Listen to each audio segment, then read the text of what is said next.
wanted to start with the Big 12 preseason poll because there was a lot of conversation and we haven't recorded an episode since that came out. So if you missed it, Baylor was voted number one in the Big 12 preseason poll. They received 17 first place votes. OU is checking in at 2. They received 12 first place votes. Oklahoma State checking in at number 3. They received 9 first place votes. Texas checking in at number 4.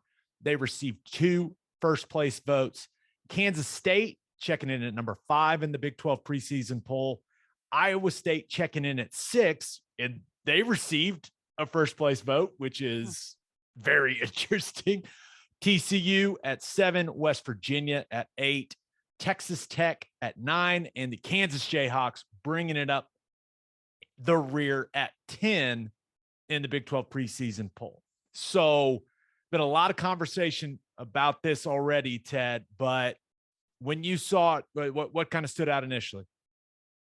Well, I think Baylor being first place and receiving such a large portion of first place votes, it's not a surprise, but I think it is, it really lends a lot of credibility to what Baylor's done with that program, what Aranda's done with that program.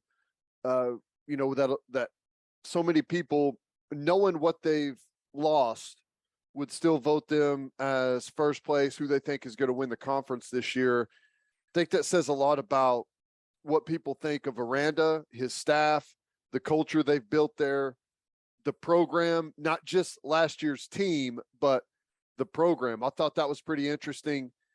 And, there's always, I feel like every year there's the conversation about what's the deal with these first place votes? Like Iowa State gets a first place vote. Texas gets 2 first place votes. That seems so strange to me, but I guess everyone's going to throw it out there exactly how they see it. And if that's what they see going down, that's pretty wild, but that's a lot of teams receiving first place votes. It's pretty interesting. That was my number one takeaway when it came out. Right? You've got 5 teams with first place votes, and it just kind of reinforces the thought that I've been having for a while now. This is going to be a really, really fun year of Big 12 football. Yep. Because there's just so much uncertainty going into the season for all the teams in the top half of the league, or the teams that you think are going to be in the top half of the league. I mean, you mentioned Baylor checking in at 1. Now, I do think it has a lot to do with recency bias. Like, they won the league last year. Always, yes. Yeah, that's always a big factor, right? They won the league last year. So with all the uncertainty with Baylor, with OU, with Oklahoma State, with Texas, it's kind of easy to just lean on the team that won the league last year. So I do think that has a lot to do with Baylor coming in at number 1, but also, and you mentioned it, I think it's a big vote of confidence in the systems that Baylor has in place, right? Aranda and Roberts running that defense, and then Jeff Grimes running that offense. And I've talked a lot about Jeff Grimes' system possibly being my favorite system in all of college football. So I think Aranda and that staff are getting a ton of respect, but they also lost a ton.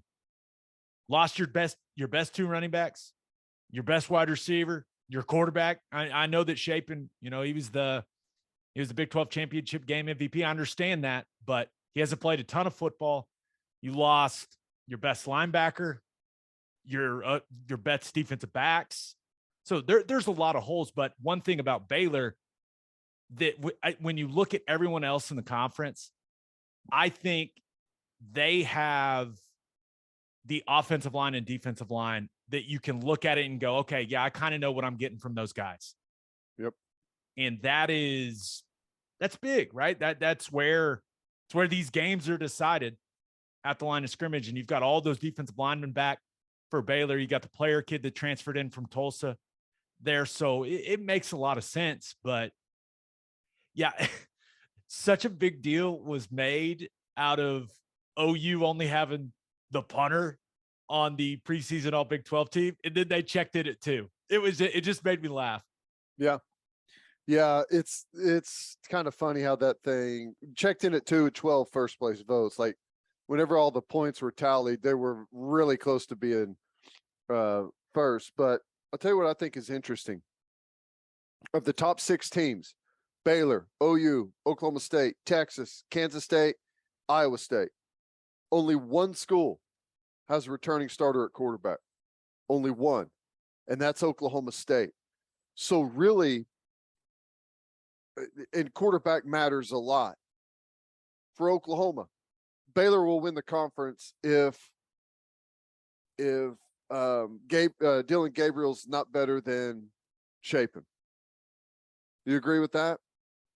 That's pretty fair, right? I hate to oversimplify it, but there's a lot of things that have to occur for him to be better, right? Like our offensive line and running game have to be really good, and defensively we have to be able to get stops and put him in good positions to where our offense isn't predictable, stuff like that. Like it all has to work together. But if we're looking at it and Dylan Gabriel's numbers are not better than Chapin's at Baylor, you could probably say they're going to win the conference. And you kind of go down the list with that too. You go to Texas, if Quinn Ewers is the one that wins the job ultimately, and he plays like a freshman, well, 4th is probably going to be about as high as they can finish. But if somehow he's the greatest thing we've ever seen, I mean, there's a chance that, yeah, they could move up higher. Same thing with Kansas State with Martinez. And Iowa State, I know they've lost a ton of guys, but the trigger man there is, it's going to be reflective, and that's going to tell a lot of the story. Like the quarterback battle or whatever you want to call it tells a lot of the story, because they're kind of a reflection of how the rest of the team is playing. But that's kind of the interesting thing right there, is that 5 out of the top 6 have new starters at quarterback.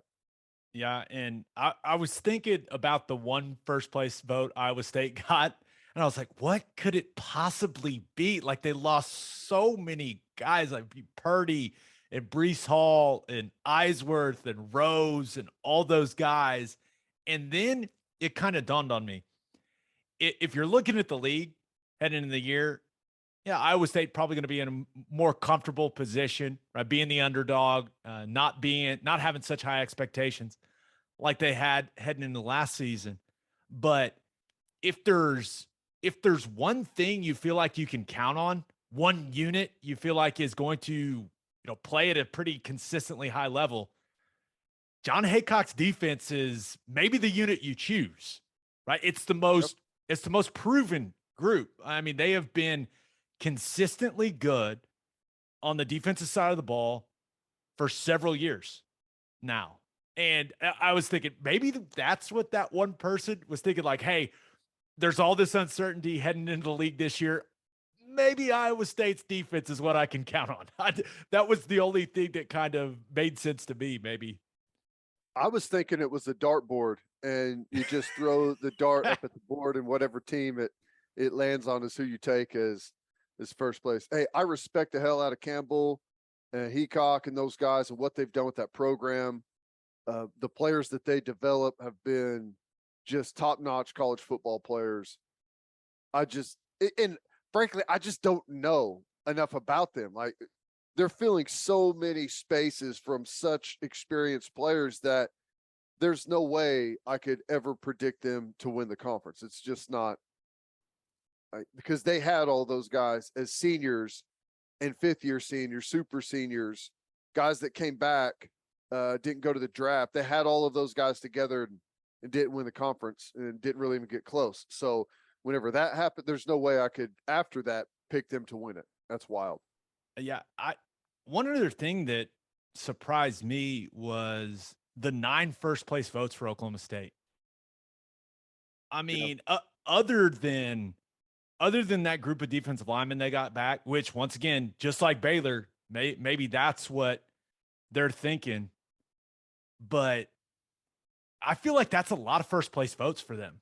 And it could be Spencer Sanders being back and being the most veteran quarterback in the league. Like that could be it, like you said. But with everything they lost defensively, maybe it's just the simple fact that, hey, Mike Gundy's a damn good football coach.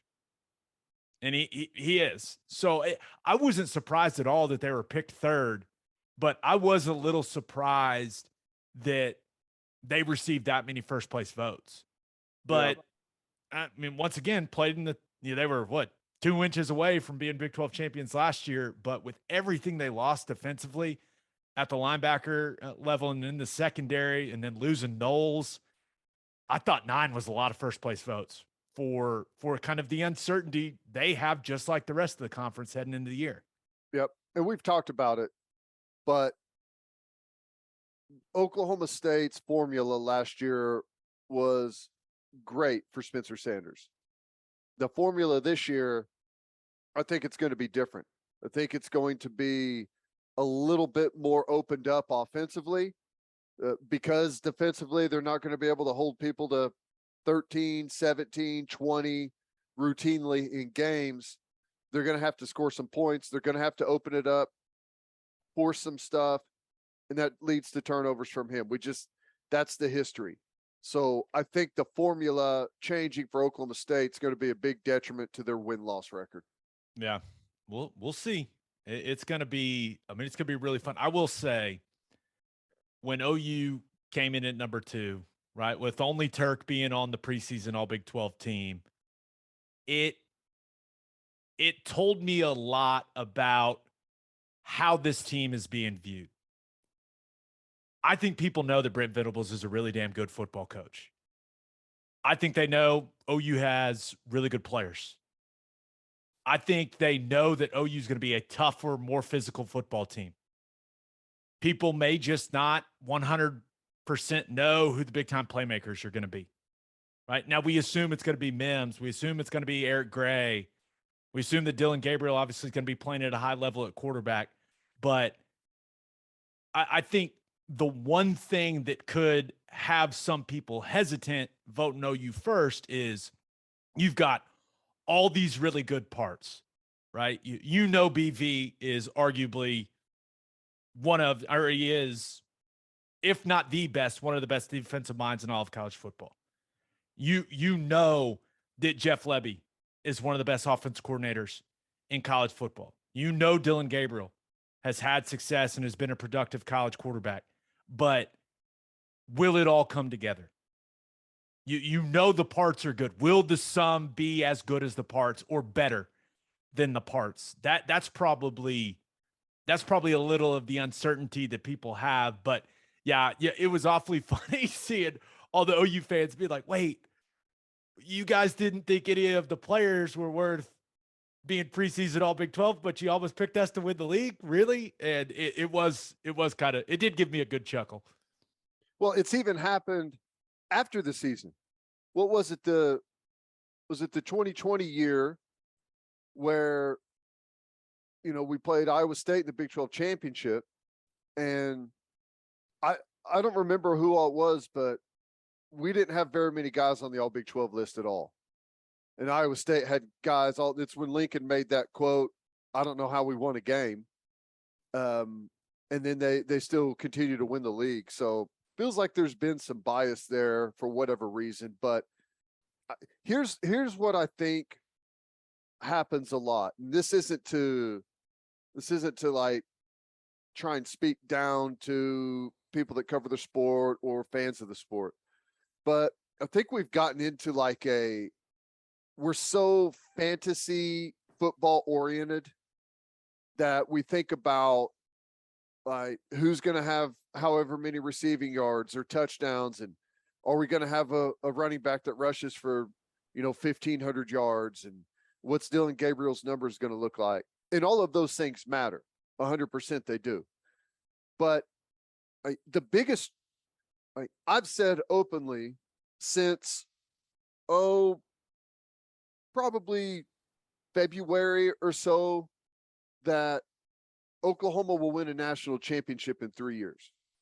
And I fully believe that. I say it over and over. They'll win a championship within 3 years. And it has zero to do with personnel. I don't know who the quarterback's going to be in 3 years.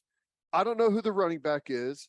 I don't know who our star receiver is going to be. I don't know, and I don't care. It has zero to do with it, in my opinion. They'll find guys that are going to fill into those spots. It is all about culture. It is all about culture. College football, whenever you're trying to bring all these different guys together from different parts of the country with different backgrounds, that there's highly recruited guys, there's guys that are local guys that maybe started as walk-ons. When you throw all of that together into a locker room, if you don't have a massive, it all has to come together in the perfect formula. And that is done through culture. It's done through strength and conditioning. It's done through accountability, being highly demanding of your players, but at the same time, being fair across the board. No one's different. No one's special. That's the reason why I think they're going to be good. That's why I think this year's team is going to look way different than last year's team. I don't know what the results are going to say. I feel good about it, but it's not something that you can go back on the roster and start just like dialing up numbers and yards and touchdowns and points to see what they're going to be this coming year. So I think that gets forgotten in a lot of these things. And we're just talking about what's coming back from the season before and what does recruiting look like and who's going to be looking for playing time. The culture aspect of it is probably the most critical thing. Yeah. And it kind of goes back to the dirty hard work done in the dark thing we were joking about last episode or a couple episodes ago, whenever that was. It's Brent Venables is obsessed with the process.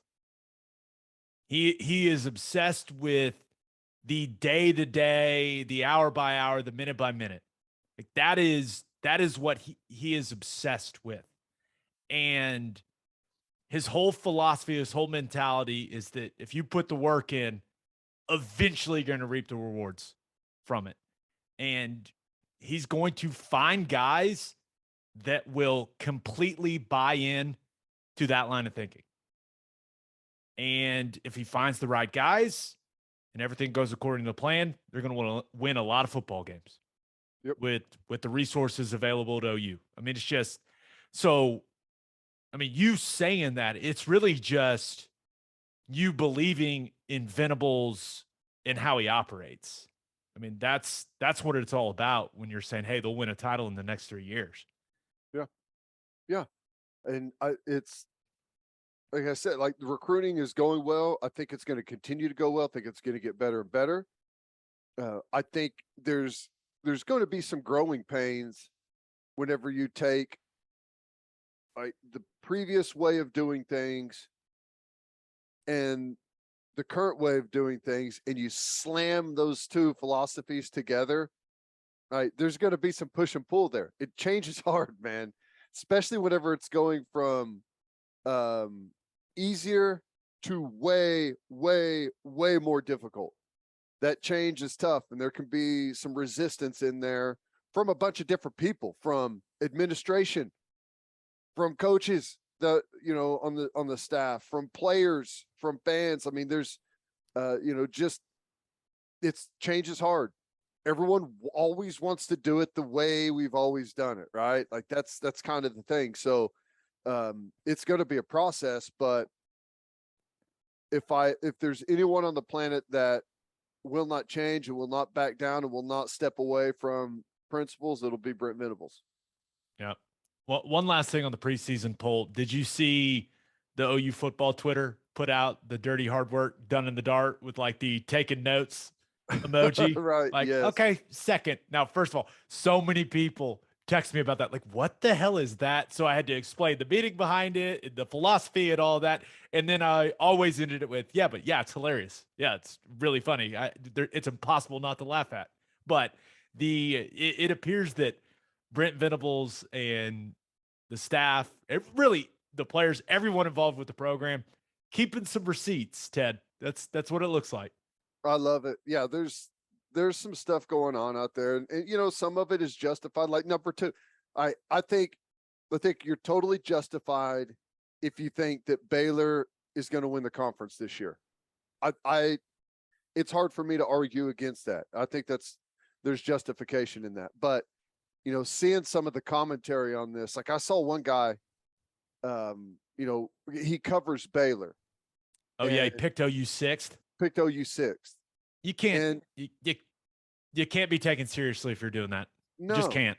No. And he kept laying out his reasoning, and essentially his reasoning is that OU won't be able to run against teams that play two high safeties.